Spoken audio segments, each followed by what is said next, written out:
09 440 981. You can also tweet at smooth981. Catch the live stream as well on YouTube. All right. Good morning, Rotus. Welcome. Yeah, good morning, Zibby. Good morning to all our listeners out there and viewers. Good to be with you all on a Thursday. Wait, yeah, today is Thursday, right?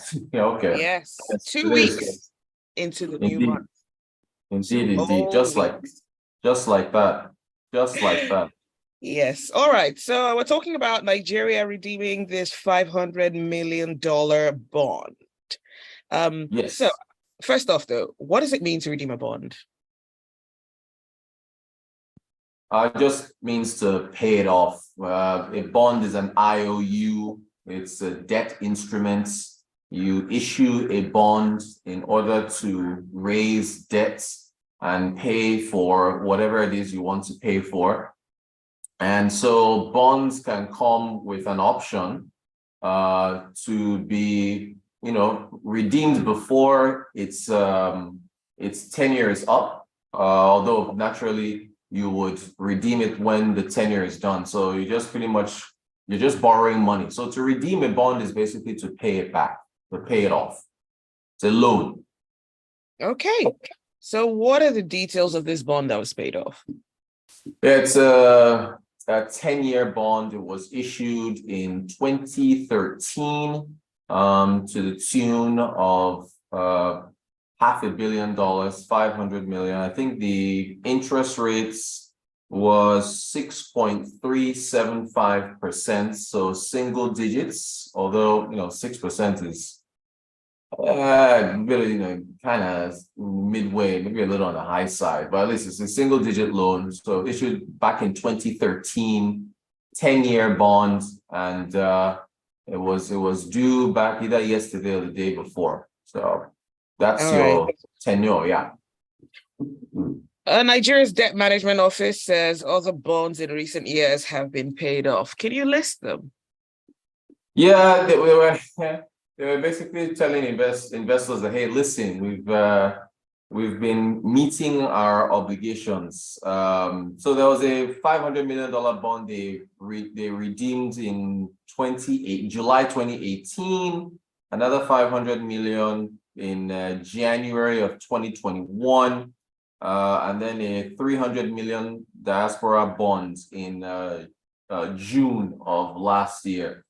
So altogether, what's that? 1 billion, 1.3 plus this 1.8. So they've paid back about 1.8 billion. They redeemed that much since 2018.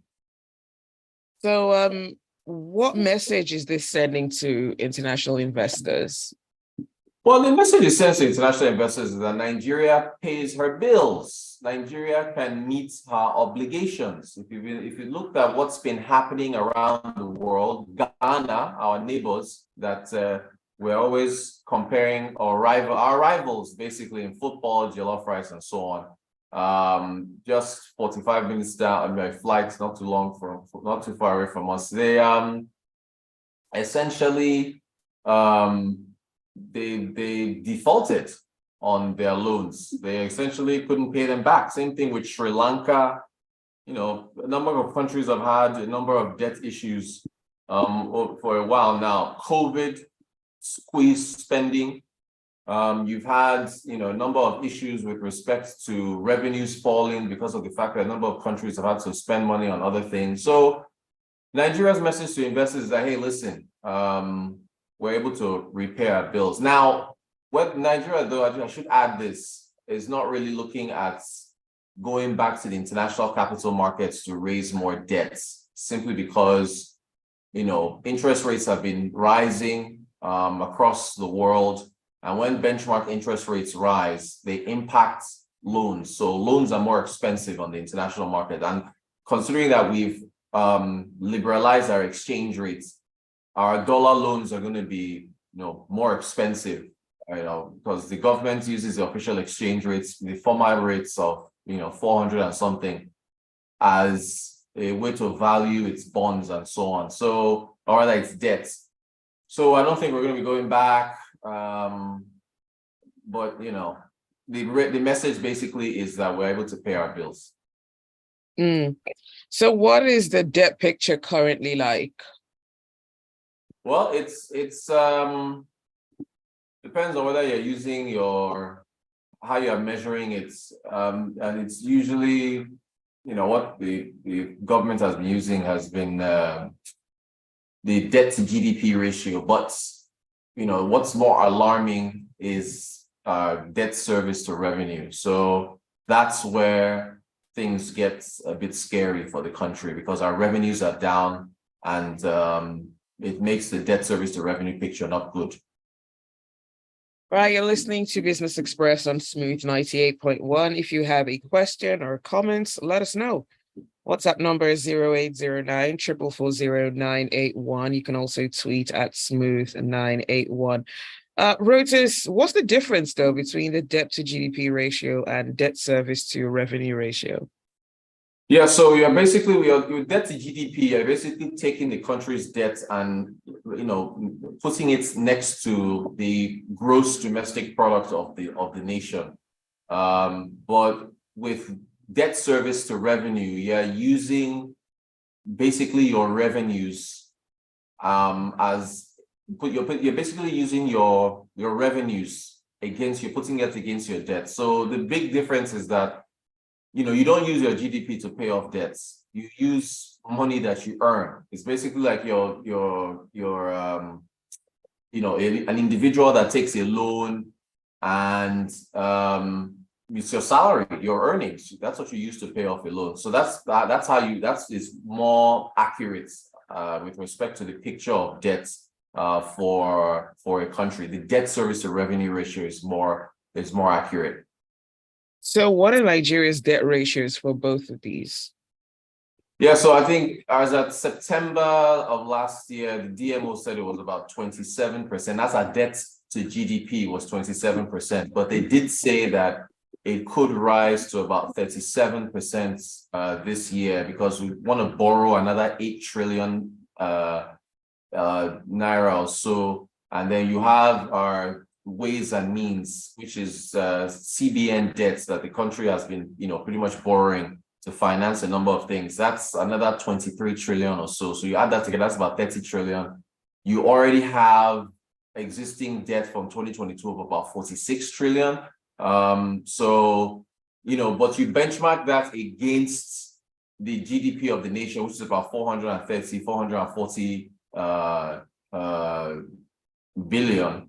And you get a debt service to GDP of under the ceiling of 40%. We put a 40% ceiling. So we're not close. However, that's debt to GDP. For revenue, debt service to revenue, I think the government said we spent about 80-something% of our revenue servicing debts last year. The World Bank estimated 96%. So that basically means that, whether you're using the government's metric or you're using the World Bank's metric, you're either spending 80 naira out of every 100 naira you earn servicing your debts. If you use the government's metric, that's January through November, or if you use debt service to revenue of 96%, the estimate from the World Bank, you're spending basically 96 naira out of every 100 naira you earn on debt servicing. And the thing here is that doesn't leave you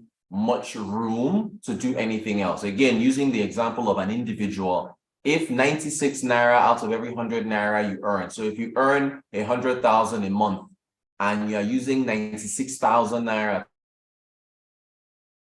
you owe, that leaves you only with 4,000 naira to buy food and do other things. So it really, from a capital expenditure view, that is what money you can use to build roads, bridges, things that can impact people, hospitals, and so on. You are constrained, because you don't have that much money to do it. All right, let's go on to WhatsApp. Ogene Ochuko says the truth is that to attract FDI, infrastructure issues must be addressed. Oh, I beg your pardon, that's an older message. He says ability to pay is the good side of the news, but the sad thing is the impact of such bonds is not felt by the ordinary people. All right. Let us know what your thoughts are. 0809 444 0981.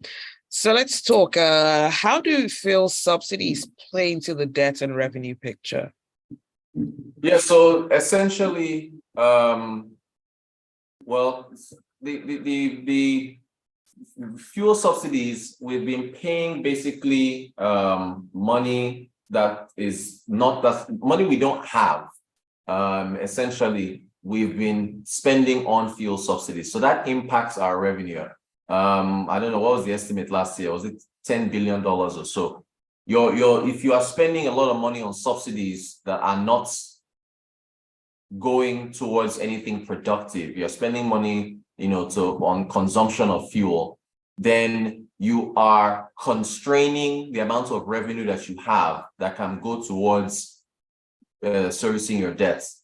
And basically, you're even indebting yourself more because you're borrowing money continuously to address fuel subsidies. Your budget deficit is high. So basically, again, using the individual example, you are using 96 naira out of every 100 naira you earn to pay your debt, and yet you're still spending money on an item that is not bringing you any benefits at all, right? And so it is constraining your ability to use your revenues for something more productive. That's where the subsidy matter comes in. And so getting rid of those subsidies at least gives us some breathing room in terms of not having to spend that kind of money this year. All right, let's go on to WhatsApp. Gilbert says it's commendable that Nigeria has paid some of its bond, but the big question is, how has domestic purchase fared concerning the average Nigerian citizen since 2008 till date? Is our economy stimulating domestic purchase? Can the common man on the streets buy essential items without ease? That is a very, very good question. If in everything, you've got to make sure that your average citizens can feel the impact of what it is you're doing. I keep going back to the Jubilee Bridge that was built during Akinwumi Ambode's tenure in Lagos as governor, and what traffic was like for me coming from Shangotedo to pass through Aja when the roundabout was there. It was a nightmare, especially in the mornings, trying to get to the Smooth FM station on time. If you didn't get there by 5 a.m., you're in trouble. Your traffic was going to just keep you there for hours. But when he removed the roundabout and replaced it with a flyover, it made commuting a whole lot easier. And that was capital expenditure on infrastructure that the average person could feel because it eased up traffic around the area. Logistics businesses could make more deliveries, so on and so forth. If you don't have money, or rather, if your money is tied up in debt, subsidies, and so on, you don't have enough money to build those type of things that can impact people on a daily basis. So that's what we need to face. So how does the exchange rate liberalization actually play into the revenue picture as well? So we've basically, so FAC allocations, the Federal Accounts Allocation Committee, we sell oil and we bring in Naira at the official rate. So initially, I understand, FAC was coming in at, I think, 700 and something billion. That is pegged at 460. But now that's at 700, in fact, 700 and something. You are now bringing in more money. You are getting more Naira for the oil that you sell in dollars. So that should boost the money coming into the government. The issue now is how they spend it on, palliatives and other things that people can feel. All right, let's take a few messages really quickly. Yinka says financial lessons are required for all Nigerians. Most people think that when the federal government pays subsidy, they feel the money is in one account, they pull it out from. Fact is, it's not there. For me, it's more like spending money you don't even have before it comes. So when the president announced that the subsidy was removed, I was not surprised. Thank you, Victor, for your message. And yeah, that is it for Business Express this morning. Thanks for listening. Thanks for your messages. And Rotus, as always, thank you and have a brilliant day. All right. Thanks, Zibby. Thank you all. See you guys tomorrow. Take care. That's it for Business Express. Do stay with us. There's a lot more to come on the Smooth Breakfast. Focus on the Nigerian economy. Yes.